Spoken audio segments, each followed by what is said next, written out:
Hi again, I just got done reacting to Niku the Fox, Day Shifter Freddy's Part 2. Now reacting to where Anakin returned to Umbara to fight Pong Krell. Again, if you guys seen Star Wars The Clone Wars, the series, or you get that Star Wars The Clone Wars on like Disney Plus, you get to like this season, I think it was season 5 or 6, I believe it was, or 4. But anyway, this is the darkest battle in the Clone Wars, basically. How Pong Krell tricked the clones into fighting them, like saying, calling Commander, like Captain Rex, saying that the enemy has stolen clone armor and was tricking them. Even though that Key was the one that was tricking the clones and made the clones kill each other. But yeah. Anyway, don't forget to subscribe, like, and share. I'll have the Star Wars Galaxy's channel in the description, so you can check out his channel and see the video on his channel as well. Anyway, don't forget to subscribe, like, and share. Don't forget to go and check out my reaction playlist, and again I'll have the Star Wars Galaxy's channel in the description, so you can check out there was no video on his channel. What if Anakin Skywalker returned to Umbara during the Clone Wars to fight General Krell? That's our story for today. Let's get right into it. Our story begins on Umbara as clone troopers Jesse and Fives have been sentenced for execution because of their actions. These two clone troopers, along with Hardcase, took Umbaran fighters to the battle in space and managed to infiltrate the Umbaran supply ship, blowing it up from the inside, just like Anakin did to the Trade Federation ship at the Battle of Naboo so long ago. Yep. The only problem was that doing this went directly against the orders of Jedi General Pong Krell. He ordered the ships to be locked down, as he didn't think the mission would be worth the low risk of success, and even in the face of him being wrong, Krell wants these clones executed. Captain Rex was ordered by Krell to put together an execution squad, or Krell said he would do it himself. Rex had no choice, and so as the clones were organizing all of this, Clone Trooper Kix decided he could not let this happen. He needed to get a message to General Skywalker, inform him of these terrible orders from Krell. Kix considered his options for a while. He couldn't send a message to Anakin from here, because comms were being jammed by the Umbarans, but if he could just get to space, then he would be clear to transmit a message.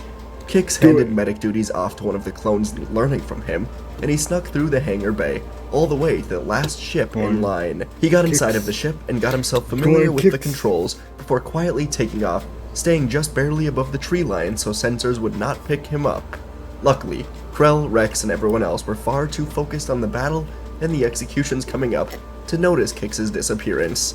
And once out of range, he flew through the atmosphere until the comm disruptions were no longer an issue, and Kix managed to use Anakin's secure frequency, a frequency that was available to all 501st members in case of emergency. Kix waited and waited, hoping that Anakin was near his ship, and all the way on Coruscant, Anakin just landed his ship in the Jedi Temple hangar and was about to board a transport to Palpatine's office when R2-D2 started chirping excitedly, telling Anakin he has a message. Anakin ran back to R2, and soon he saw a hologram of Kix. The clone took a deep breath and began telling Anakin everything as quickly as he could. When Kix told Anakin about the clones blowing up the supply ship, Anakin laughed, saying that he told Fives about the time he did that on Naboo. But Kix was not laughing, so Anakin asked what was going on, and Kix told him that Fives and Jesse are set to be executed for treason. They went against Krell's orders. Anakin honestly couldn't believe what he was hearing. Fives and Jesse perfectly executed their duty as Republic soldiers. Hardcase sacrificed himself for it, and now Krell is executing them. Anakin remembered all the times he disobeyed orders, and all the times he encouraged his men to disobey orders if they thought they were wrong. He could not let this happen. Anakin considered telling Palpatine or the Jedi Council, anyone, but there was no time for deliberation. He jumped into his ship and thanked Kix for bringing this to his attention, before rising through Coruscant and jumping to hyperspace for Umbara. Once Anakin was gone, Kix took a deep breath and was very thankful for the loyalty of Skywalker. Unfortunately, Anakin would not be arriving for quite a while. The trip through hyperspace was long, and Krell was intent on the clones being executed and the new battle beginning. But as Fives and Jesse were about to be executed, the firing squad of clones dropped their blasters in unison, refusing to do this after Fives and Jesse gave a powerful speech to them. Rex gave his own words to Krell about how this was very wrong. Krell finally accepted this, and he would send the clones back into battle, warning Rex and the 501st that the enemy was seen stealing clone trooper weapons and armor. Like I just said in the beginning, again, if you've seen the Star Wars The Clone Wars, up until this episode, you remember he planned this and he tricked the clones. He tricked them. Once Fives and Jesse were safe, Kix wondered if he made a mistake contacting Anakin. Maybe everything would be alright without Anakin. But he could not be more wrong. In the commencing battle, Rex and the 501st charged in at their enemy, and just as Krell said, the enemy was wearing stolen armor of the clones. The start of the battle was terribly bloody, with clones shooting who they thought to be Umbarans. But Rex soon saw underneath the helmet of one of their dead enemies. They weren't Umbarans. General Krell sent the 501st and the 212th against each other, with all of the clones thinking they were fighting. Again, like during the Clone Wars, this has got to be like one of the darkest, literally one of the darkest battles in the Clone Wars. Umbarans, and for each one of them, this was the final straw.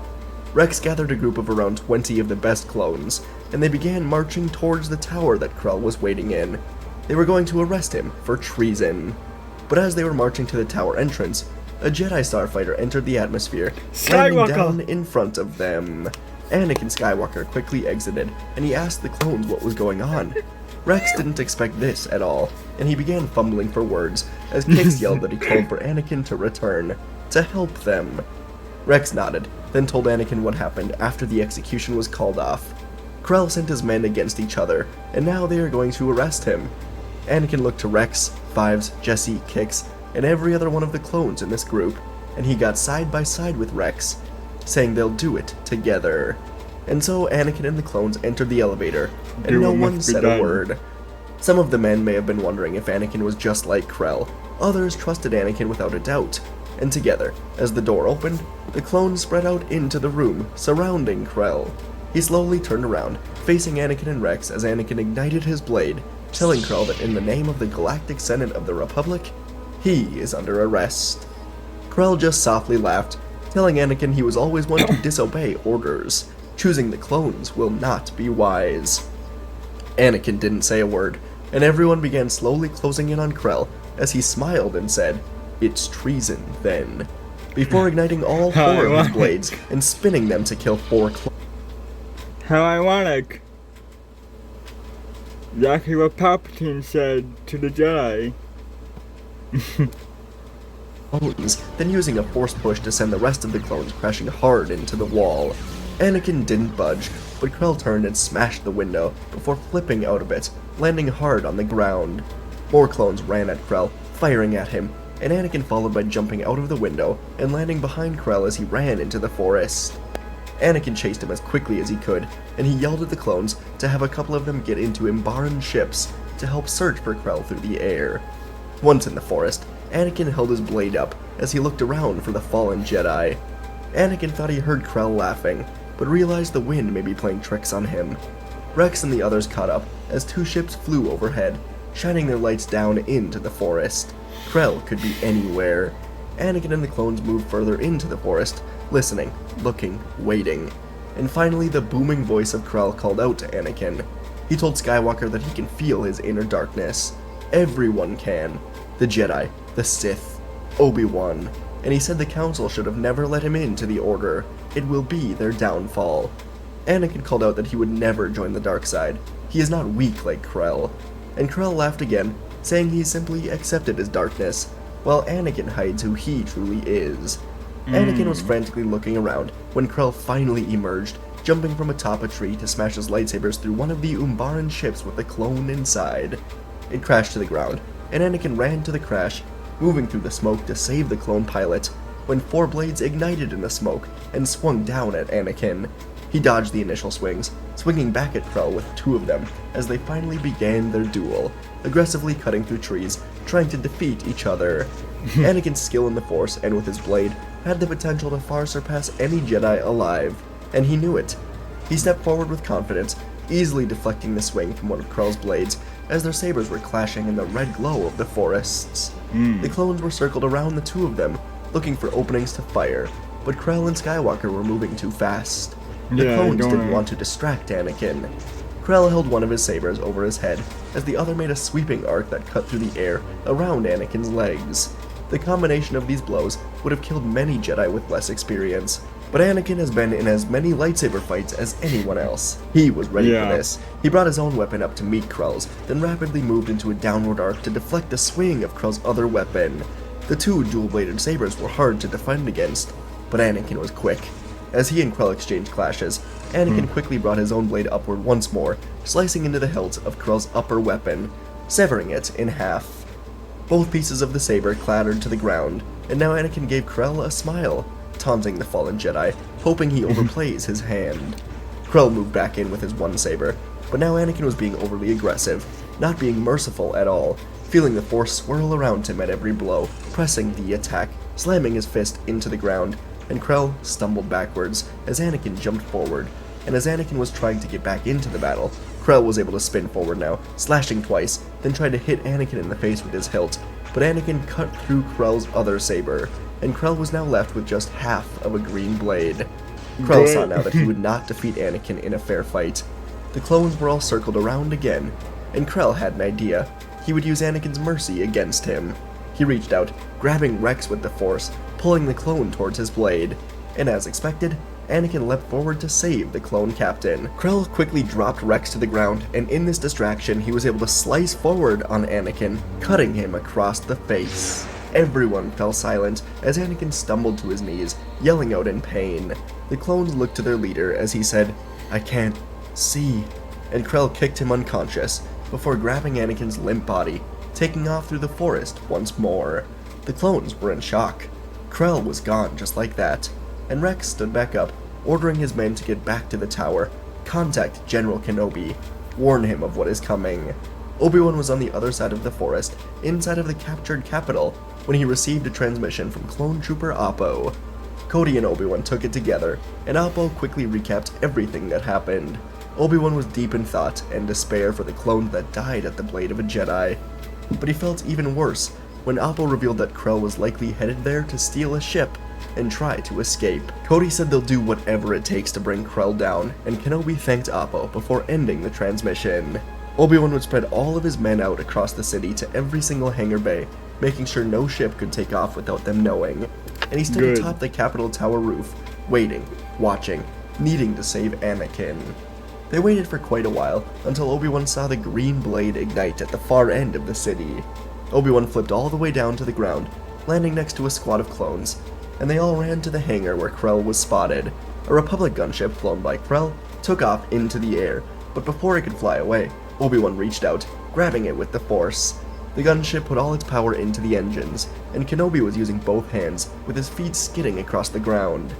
Obi-Wan closed his eyes, giving himself to the Force, thinking about Anakin, and in this moment, he was finally able to crash Krell's ship back into the ground.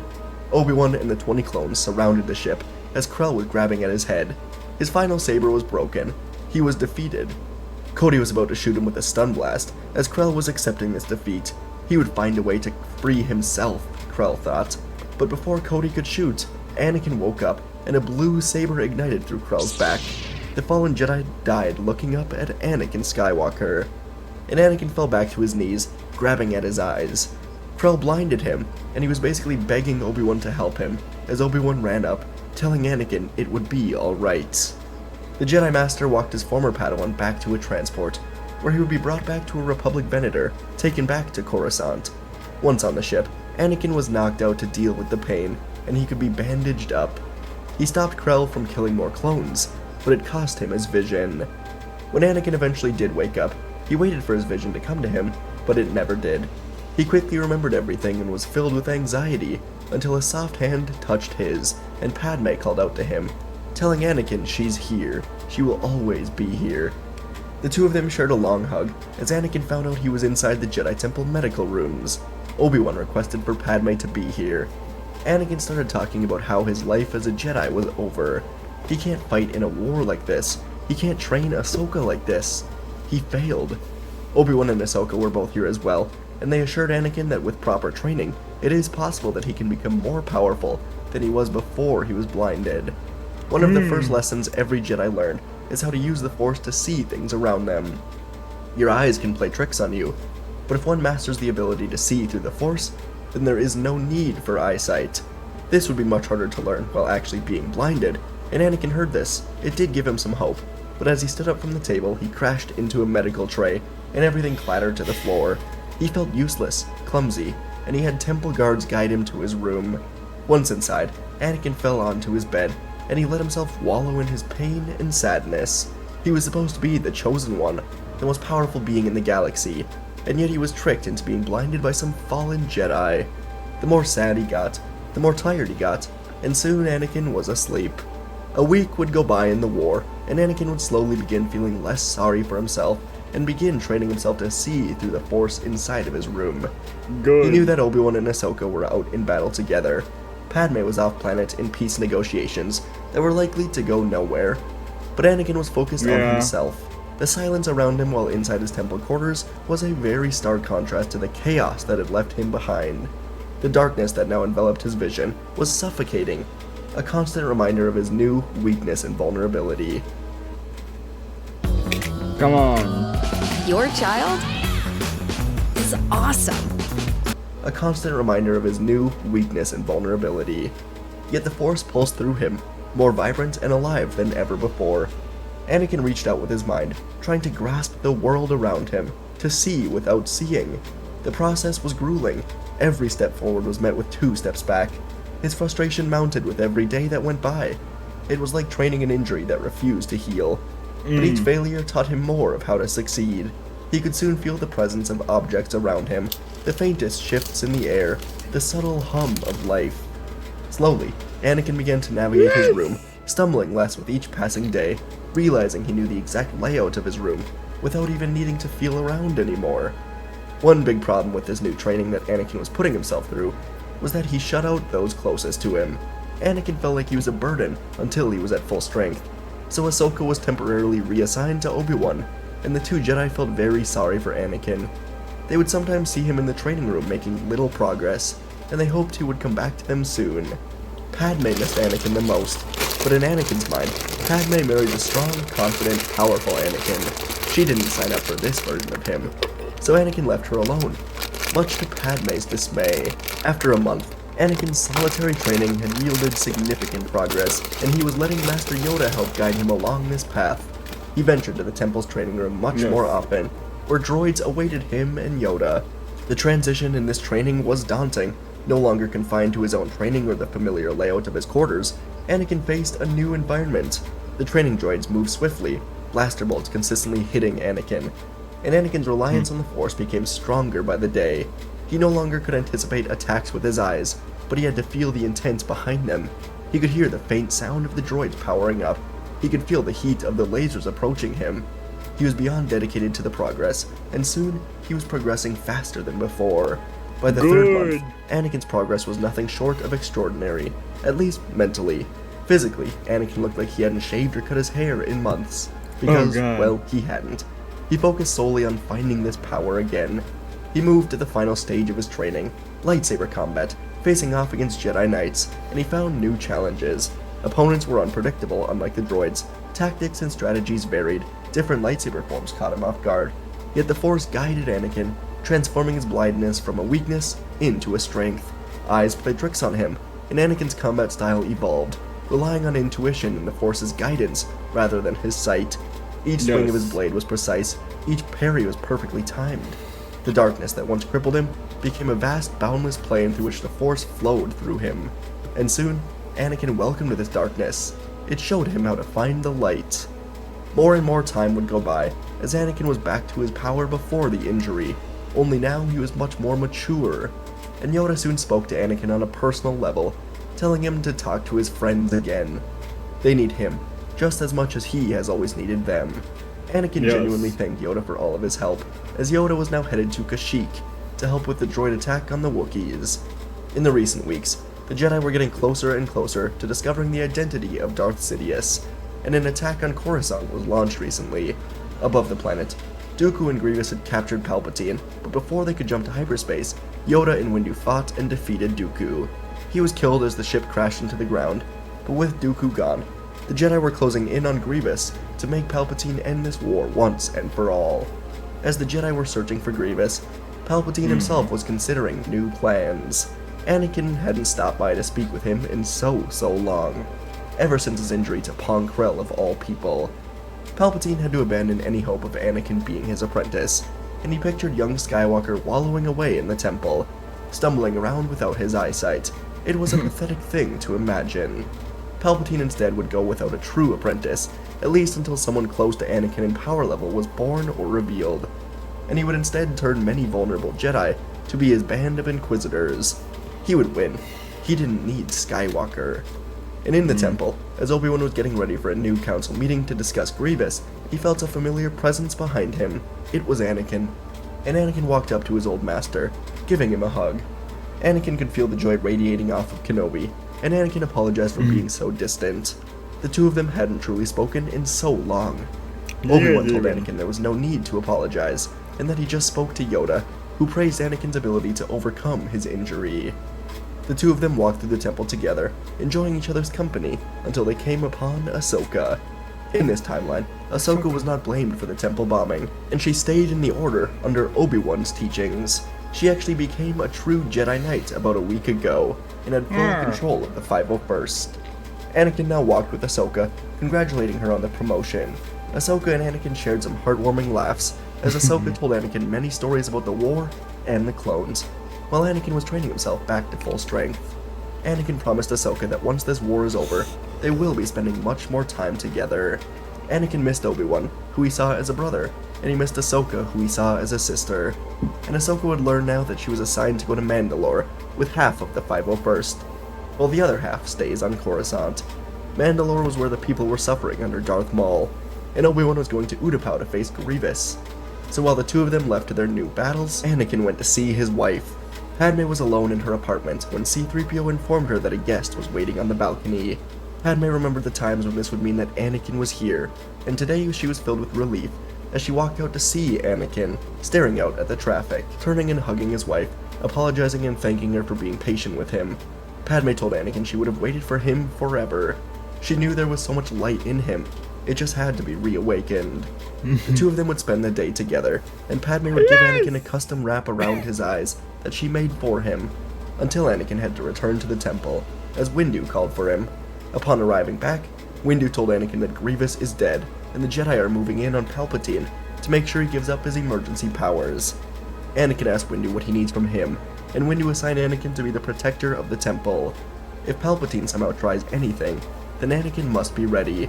Windu trusted Anakin. He saw his growth. He knew the boy was ready for this, and Anakin said it will be done. And so as the shuttle carrying Windu, Saesee Tiin, Kit Fisto, and Agen Kolar traveled across Coruscant, Anakin had evacuation ships prepared in secret, just in case. He was working with Shakti, Kelleran Beck, and Sindralic, and in his office, Palpatine could feel the approaching Jedi shuttle coming his way. He didn't need to wait any longer. He could accuse them of treason when this was all over. So Palpatine walked to his communicator, sending out a message to the clones across the galaxy. Execute Order 66. In the Jedi Temple, Anakin soon felt something, and he stood atop the main doors, hearing the sounds of thousands of boots marching and getting louder and louder up the stairs. He knew something has gone terribly wrong. Anakin turned to the other three Jedi, telling them it's time to evacuate. There is no time to wait. Sindralic, Kelleran Beck, and the Jedi Temple guards were going to handle the initial defenses, while Shakti and Anakin handle evacuation. The 501st clone soon entered the temple, and Anakin could feel that they have somehow changed. These were not the men he knew. They were altered somehow.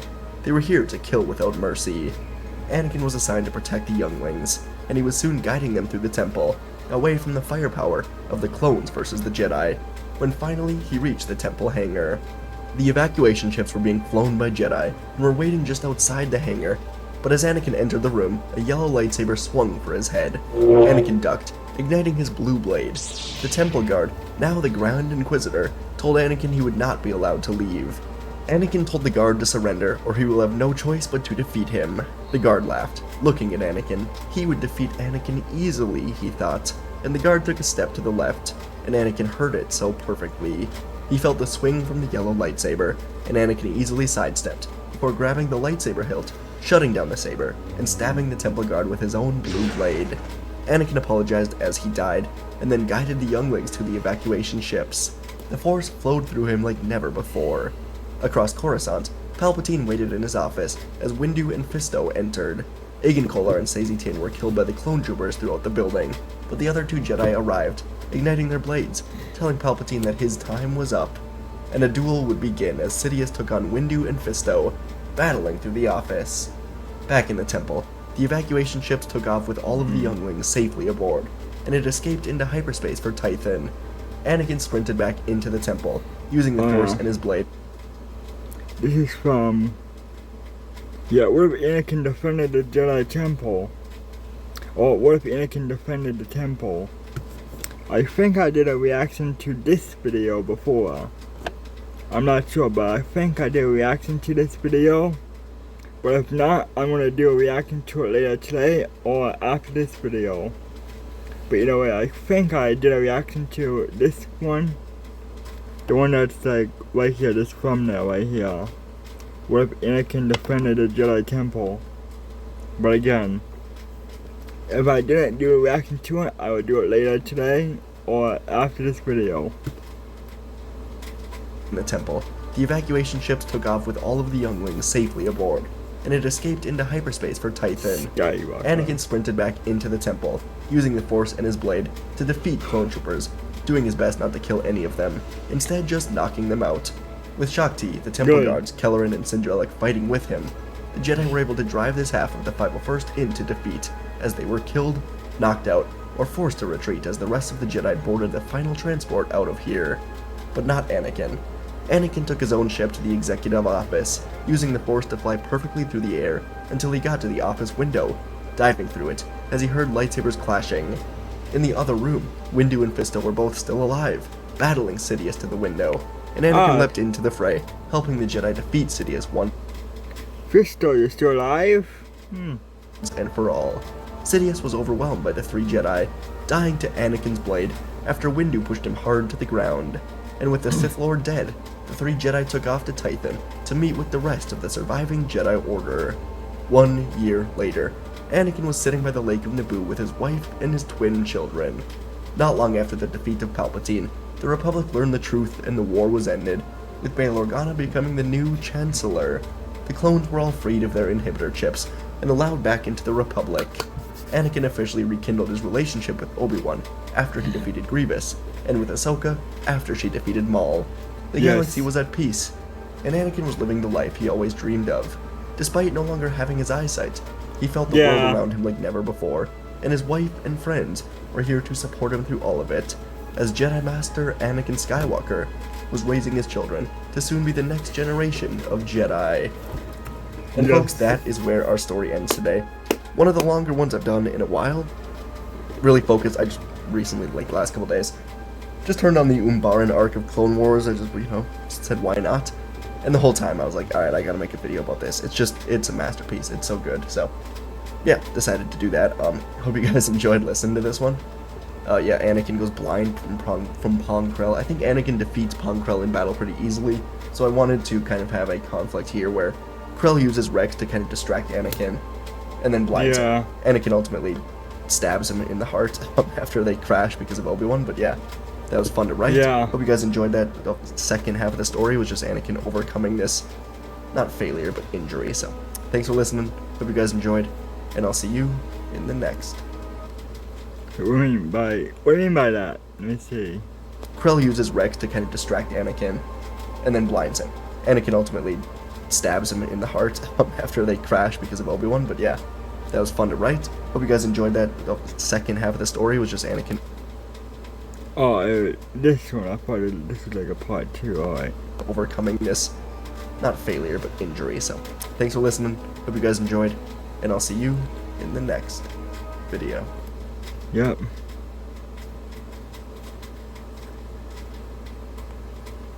Nothing like that. And yeah, bye for now.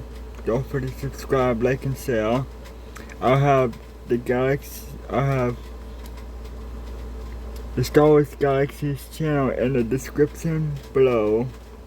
Well, in the description, yeah. I'll have his channel in the description below as always. But yeah, don't forget to subscribe, like, and share. And don't forget to go and check out my reaction playlist to see more of my reactions I've done as well. Again, bye for now. I'll see you guys next time. Bye.